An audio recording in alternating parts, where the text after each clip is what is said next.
to Tim's comment about the graduation rate, and what struck me was the fact that we have two programs that have high graduation rates.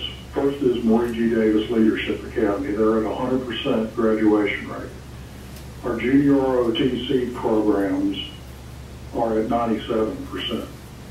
Now, those particular items, because Marie G. Davis is a magnet school, and because the ROTC program is widespread and anybody can be in it, I would like to understand what the demographics are for those programs and the economic status is for those programs, and maybe go back to those folks and ask them what they're doing to be that successful. So I got to, since Marie G. Davis is a magnet school, I would think that, for someone to want to be in that environment, we're giving them a choice if they want to be there. I'd be curious as to what the demographics are. Okay. And the same thing for junior ROTC. All right. Scott, do you want to? Yeah, I mean, that's all part of this matrix that we're building. Excellent questions, and this helps me continue to reaffirm in a lot of cases, but also add to that matrix. Okay, thank you. Okay, thank you. Mary, it's your turn. Since Rhonda's part of the committee, you want her to go first? Rhonda's not on the top. Oh, she's not on. Oh, okay. Rhonda, we're going to still get to you. You're after Mary, okay? Something, I'm going to talk to you.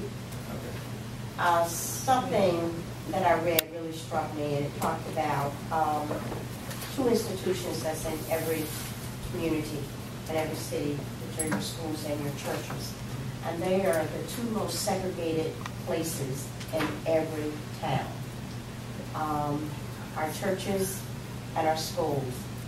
And when it comes to busing, I've lived through the busing part here in CMS. And in a lot of instances, I found that it did work, but in some of the instances that I was in, it didn't work. And I'll take, for instance, my time at Moorhead, when it was just a regular school. We were a newly opened school, and I was coming from Collingswood, where it was like a neighborhood school, but we did busing kids from Clinton Park because the area over in Scaly Park they were getting to the geriatric age and not producing as many kids, so the kids were coming in, and then we were getting our first big influx of Latino children also coming in. So it was a very diverse group of kids there, and it worked there in Collingswood.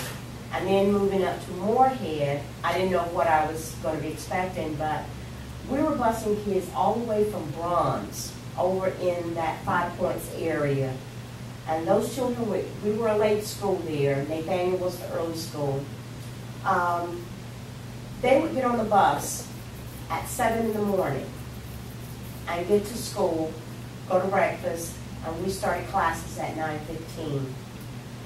They had an exceptionally long day, and that was because Bronze had become the German magnet. So their neighborhood school, they were moved out of it and bused all the way up to Moorhead. And at that time, we didn't have as many ways to get up to Moorhead, for our school buses as we did. So it was a long ride for them. And a lot of the neighborhood came to that new building with them. If there was a fight that weekend in the neighborhood, because a lot of them were from public housing, everybody knew about it, and it would come to school with them. Quality of life dictates the kind of educational opportunities that our children are going to get in the schools that they attend. Quality of life is somewhat out of the parameters of a school board. It is on the county commissioners and the city council and city leaders.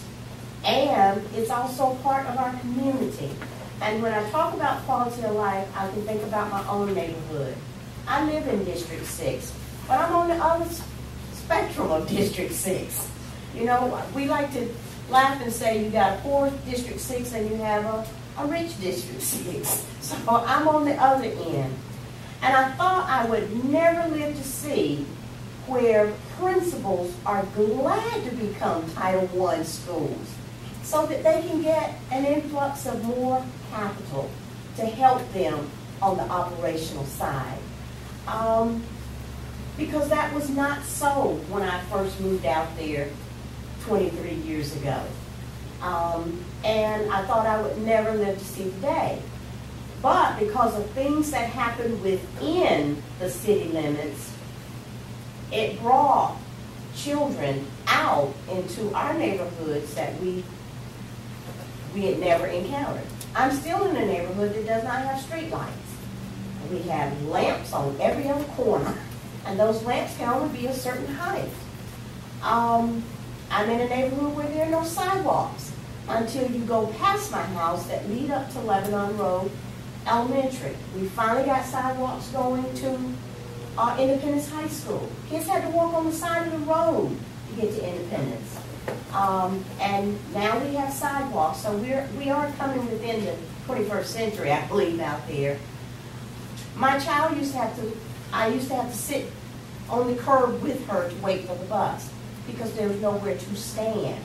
So I have seen the shift, and I feel like as a board, this board, we are committed to an extent to what is doing what's best for the children that we're serving here. Like you said, Tom, and Ruby said, we've inherited quite a bit of things, a lack of intentionality, I like that term, Ruby, on other boards that we're having to take upon ourselves because we do have that commitment to children. Is it happening in every school? No. I would tell a lie if I said that it was. Are we doing better? I think we are in some pockets of our communities. But a lot of the things that we want to do is going to require money. And we just may as well be honest about it. And we have got to stop laddy-gagging about it with the county. We've got to say, City of Charlotte, you've got to help us in this. Because when the kids who were in low-income housing were moved out into our neighborhoods, I mean, the children didn't realize we didn't have street lights. They were still standing on the corners at nighttime. Our kids went trick-or-treating during the daytime because it was too dark out there at nighttime. They didn't understand that. But now the kids have assimilated into the neighborhood. Has the quality of life in our neighborhood gone down? I would say yes, because our housing values have gone down, which may not be a good thing when it comes to paying your county taxes, but the quality of our schools out in my part of District 6, we've seen improvements in some of them, and there are vestiges of great things that are happening at Lebanon Road Elementary. Some principal at Northeast feels like now that she's Title I and getting some Beacon Initiative help, she's going to pull things up there. Independence is seeing a big shift, but we still have behaviors. It's out there. And I don't want to say the destruction of our schools, but sometimes school property is defaced there. And we thought we would never see gangs out there, but we are seeing gangs in Mid-Hill now. So everything is coming out. And if anyone feels like it's not going to come to their community, they're lying. It is going to happen. Is the commitment on this board, is the commitment there for us to make the hard choices? I say we can no longer wait. We have to do something. If, in order for us to be successful, we must have those opportunities for all children to be successful. And the other thing that was also part of that article was talking about how certain schools, because the children appear hopeless, the attitude of the people, the staff in those schools sometimes takes on that hopelessness of the students that they're serving, and we sort of just lower the bar. I don't ever want us to do that, because that's not what our students need. We still need the high expectations for all of them. And, I mean, just as Ruby talked about us losing Villa Heights, I hated it. You know, my child went through Villa Heights onto Piedmont and then to East Mac. And, you know, being in the district, we're able to afford our children, you know, various opportunities every now and then if there's an opening, right, Scott? And, you know, and I tried that with her, but her thing was she enjoyed the diverse group of students that she started out with at Villa Heights and went all the way through East Mac with. They divided them up in high school, but she still had a core group that she was with.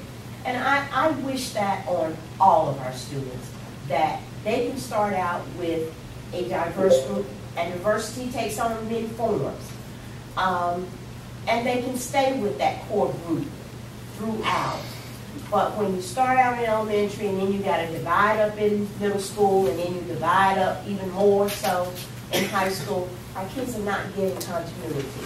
And I don't know how we get to that point, and if we can get to that point alone, because we don't manufacture or have our own money, but we've got to put it out there on the table and not be silent about it.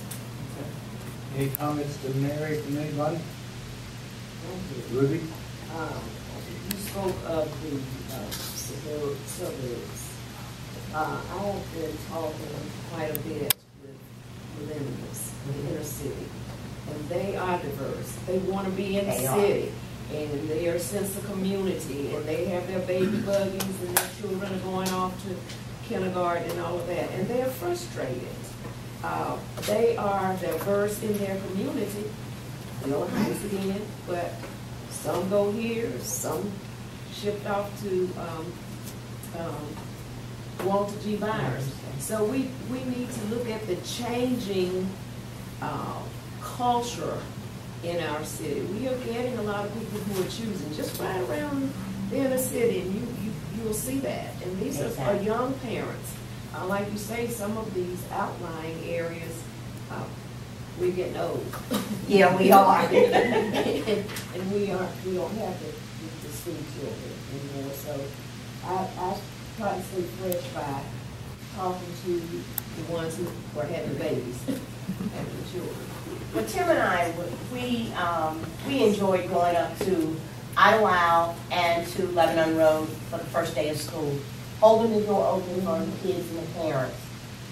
You saw the diversity right there at Lebanon Road Elementary. We saw the diversity over at Idlewild Elementary. And they just thought it was a hoot for school board members to hold the door open for them. I mean, the principals enjoyed it.